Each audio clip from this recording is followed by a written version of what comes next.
Hello, fantasy fanatics. Back to you with another video. I'm Shay from the channel Zachary Shay. This is uh, really starting to get this channel going. This video is going to be about my goals in 2025 as it pertains to this channel and as it pertains to my reading goals. Um, if you just want to skip straight to the books I want to read, you can do so down on the scroll bar.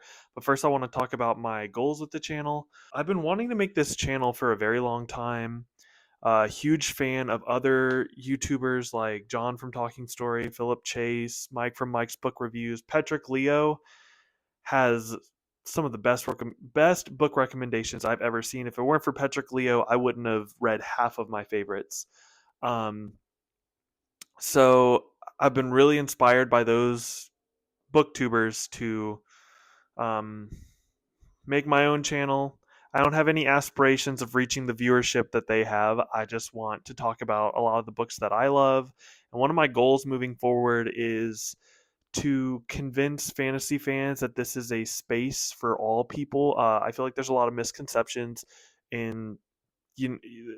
It's a popular misconception that fantasy is all medieval European based and that it's mainly for white men. And I want to show that this is a genre that encourages diversity, especially recently in the last 10 years. We've seen some amazing fantasy based on several different ethnic backgrounds, several different, mythologies from different parts of the world. And it's a beautiful thing.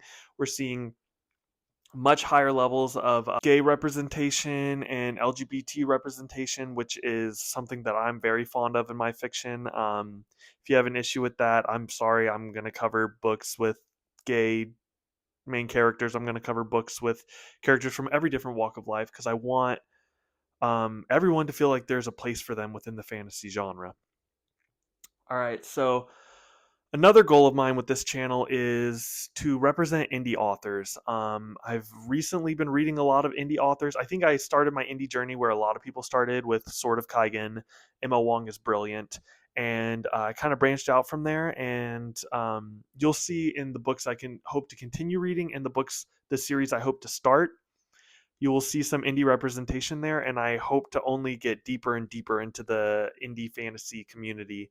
Um, it's just been a wild ride. Um, what else? I hope if I reach a higher level of subscribers and a higher level of viewers to do read alongs and stuff, probably with more indie series, because I feel like all the main booktubers have like the main series covered. But I would love to do like a read along with something like I haven't started this series yet. I'm very intrigued to start The Drowned Kingdom by P.L. Stewart and just other indie books that I'm really captivated by. All right, so first things first, after that little channel intro there, um, top series I want to continue in the coming year. So these are all series that I'm already like at least one book deep into. These aren't new series that I'm starting. These are series that I've been reading or I started reading last year that I hope to continue and hopefully catch up on. Now, this first series I will definitely catch up on this year. I'm over halfway done with the books that are released, and that is The Dresden Files by Jim Butcher. I started my Dresden Files journey last year. I picked up Stormfront and thought Stormfront was okay. Thought Full Moon was okay. Grave Perils where I fell in love. And then later on in Deadbeat was whenever I realized that this will, no matter what, be a series that I will finish. And yeah, I usually listen to these on audiobooks. James Marsters does an amazing job narrating them. I actually just started Turncoat this morning. And I expect to be done with this probably in the first half of 2025. I just have, I think, 6 books and 2 short story collections, and I believe 1 novella that he recently put out. And then I should be caught up in time for 12 Month, which is the new Dresden File book that I believe should be coming out next year or the year after, 2025 or 2026. Now, after Dresden Files, this is a surprise that it's like my second most exciting book series to continue reading. I think it's just because there's a new release coming out soon, and I hope to be caught up by March. I know that sounds crazy with how big these books are. I've only read book 1, but I want to continue my Bound and the Broken by Ryan Cahill journey. Really loved book 1, and everyone says that's the weakest book. Loved The Fall. Felt The Fall felt like 4 short stories and less like a novella, which is not in any way a negative. That the tone I used just now made that sound like a critique. I really like the structure of The Fall. I just wish it was a whole book. And book one was all from the point of view of Kaelin, except for a few chapters here and there where you get Risk's point of view, or one of Aeson's son. I forgot his name, but yeah, I'll probably remember it better after reading book two. I hope book two is able to give me all the perspective changing that I loved in The Fall, but on a more grandiose scale. And I'm just really, really excited to continue The Bound and the Broken. All right, so the next series I want to continue reading, which is a surprise to no one, is The Wars of Light and Shadow by the magnificent Janny Wirtz. Um, I don't think I'm going to finish this series next year, just with fitting in Bound and the Broken, Dresden Files, and some other new series that I want to start, which I'm going to cover in the next bit. But I hope to at least finish Arc 3. So if you don't know, this has 5 arcs. Book 1 is Arc 1. Book 2 and 3, Ships of Merior and Warhost of Vastmark, are Arc 2. And then Arc 3 is like 5 books long. So I essentially have to read 7 more Janny Wirtz books, which I'll probably read 2 and 3 back to back, binge read those two together, and then read some other series, just something different, and then I'll come back and try to knock out that 5 book arc over the course of a couple months. All right, and so the next book I want to cover is, I should have had it with me, like the rest of the books I'm reading, to go on this list. This is not a series per se, but I do want to finish the complete works of Shakespeare. You can see I'm barely in it, but so far I've read the second Henriade, which was actually like the first series of plays and the complete collection of Shakespeare's.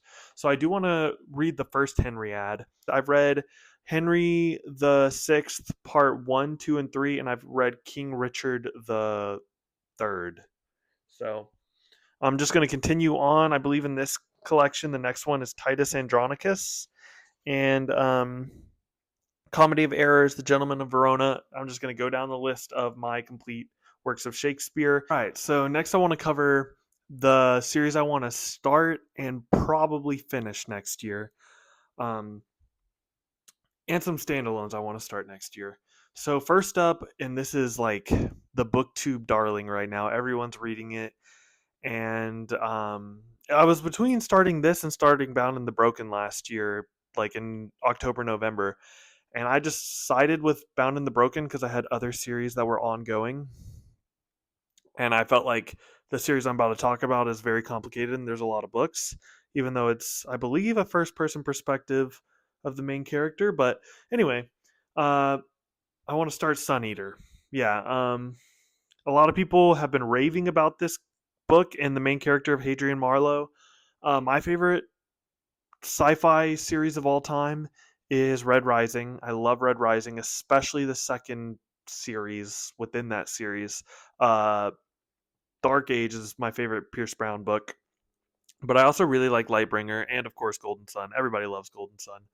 Um, but yeah, I hope to start Sun Eater, and I hope to be caught up by Shadows Upon Time. Um, I do have the Bound and the Broken editions, which are just beautiful. A lot of them I haven't even opened yet because I know I'm nowhere near starting them, and I do have my copy of Empire of Silence that isn't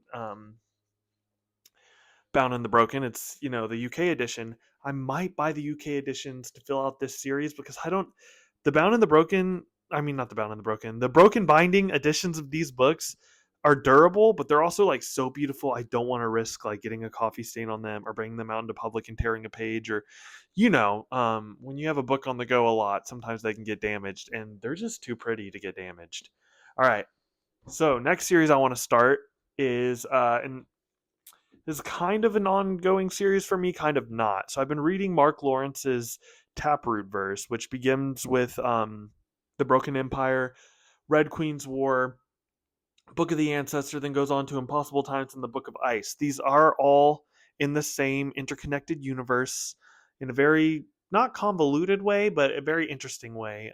It's not as cut and dry as the Cosmere, but these books are connected, and I want to start his time traveler, young adult-ish thriller series, The Impossible Times. I really, really loved Broken Empire, and I really, really love Book of the Ancestor. I okayed Red Queen's War.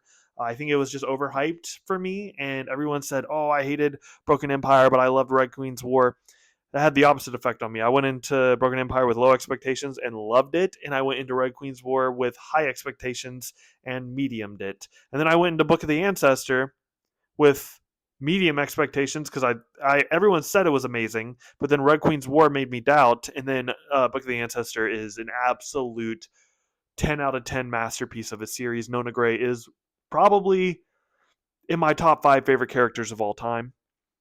All right, so after Impossible Times, so the next series I want to start, and I have book 2, but I don't have it with me right now, is The Aurelian Gates by J.E. Hannaford. And it starts with book 1, Gates of Hope. These are Broken Binding edition. Beautiful. Love them.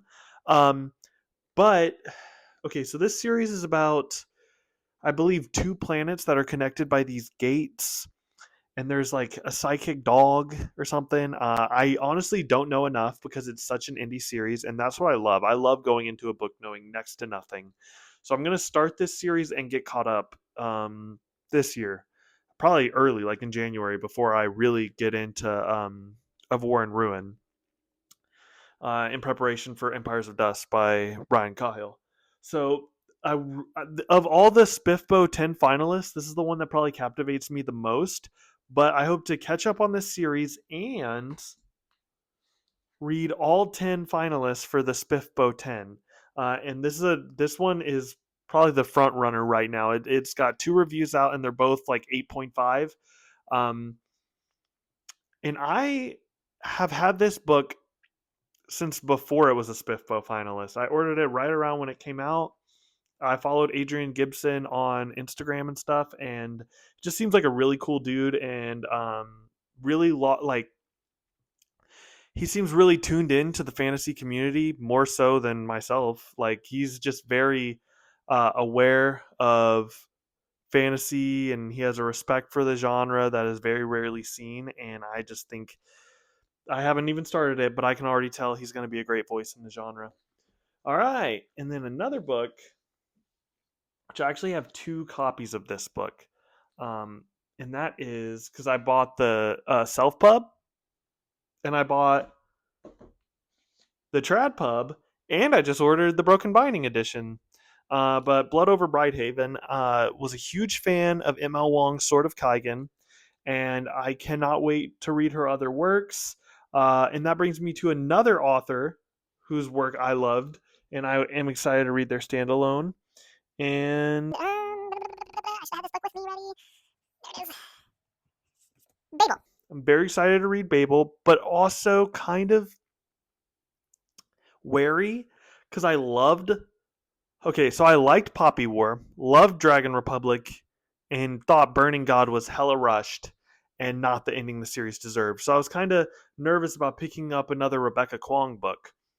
But I have seen overwhelmingly positive reviews, even from people who are not fans of the entire Poppy War trilogy. And as someone who liked the earlier Poppy War books, it was kind of a relief to hear that people who didn't even like Poppy War said that this is one of the best books they've ever read. So I believe both these books are dark academia, and both of them are by authors that I've enjoyed in the past.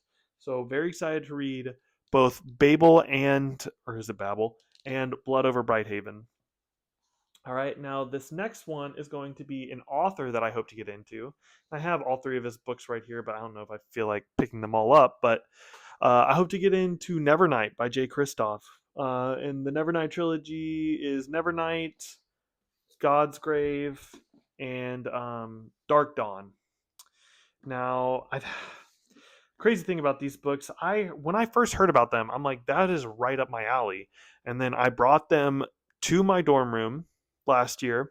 They stayed with me the entire semester while I read other books that I bought after I brought these. And then I moved back home over the summer, worked a bunch, brought the books with me back home, then brought them to my new apartment here in the Woodlands. It's like a suburb of Houston, trivia.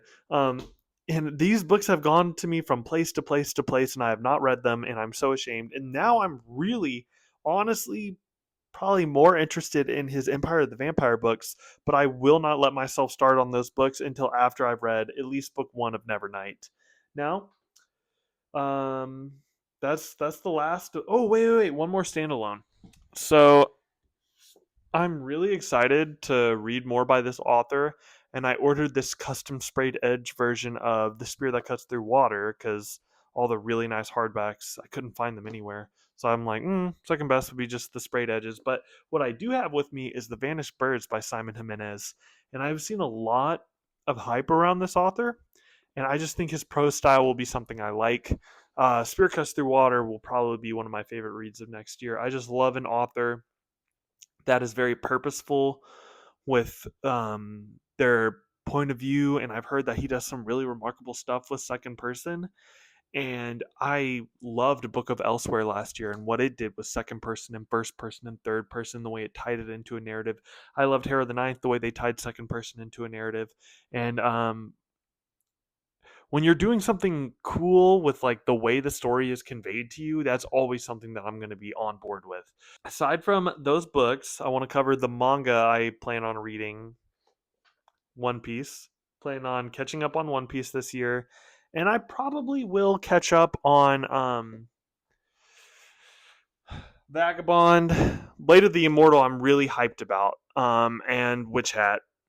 But aside from Blade of the Immortal, I'm not like super grabbed by those other two to read them right away. I actually bought Blade of the Immortal for one of my friends because he had like volume four. So I was like, oh, let me just buy him a volume. And I'm like, oh, well, I'm here because he was living on campus and couldn't easily get to a bookstore. And I have an Amazon rewards card. So I bought him volume one, the deluxe volume one. And I'm like, I'll get the deluxe volume one as well. And then I bought all of Vagabond, thinking I would love Vagabond. And maybe it was just the art is amazing in Vagabond, and I do like some of the themes, but it just didn't really grab me yet. Maybe I'm just not deep enough yet. But it didn't grab me in the way that I thought it would. Everyone said if you love Berserk, you'll love Vagabond, and I don't really see the comparisons. I love Berserk, still one of my favorite mangas, but Vagabond I thought was okay. Okay, nothing special aside from the art, which is amazing. But like the actual story being told didn't feel too crazy to me. But yeah, I hope to read that.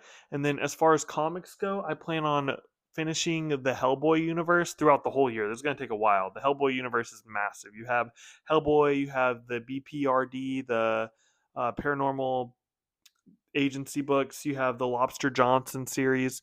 And I'd be really intrigued to know if my audience, because I think comic books like Hellboy and comic books like Swamp Thing are very interesting reads for fans of Dresden Files, or if you want an urban fantasy, those are good reads. Now, I would be interested in my audience. Do you want me to cover comic books in the future?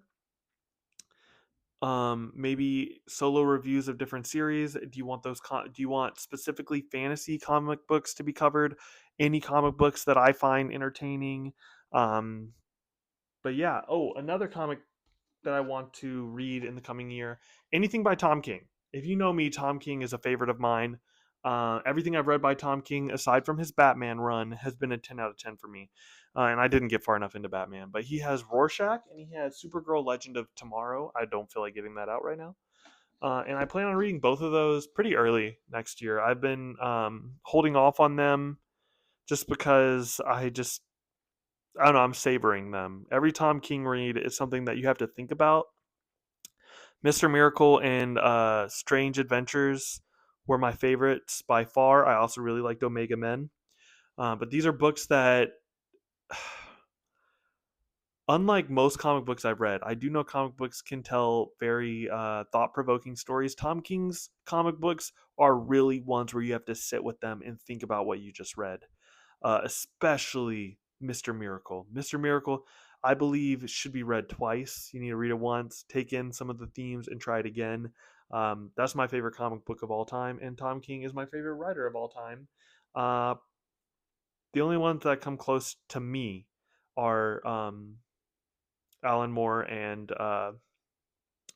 Brian K. Vaughan. But I also have not read Neil Gaiman's Sandman, which Swamp Thing was a precursor to Neil Gaiman's Sandman. This is what inspired Neil Gaiman to write Sandman. Now, I have read Neil Gaiman's Miracle Man work, which I really liked, which was a continuation of Alan Moore's story.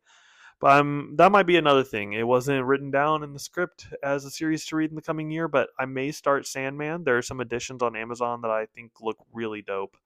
So yeah, and as always, any recommendations? Tell me what you plan on reading in the coming year, what you think I would enjoy in the coming year, something to keep on my, because this is not a rigid list. I'm on my 98th and 99th books this year. So I'm probably read more than what I have listed here. A lot more than what I have listed here. This is just the top priorities right now. But if you have anything that you think I'd enjoy, just put it in the comment section. Doesn't have to be fantasy. It could be mangas, it could be comic books, it could be contemporary fiction. If you think I'd enjoy it, just recommend it down in the comment section below. If you like and subscribe, it would help me a bunch. All right, peace.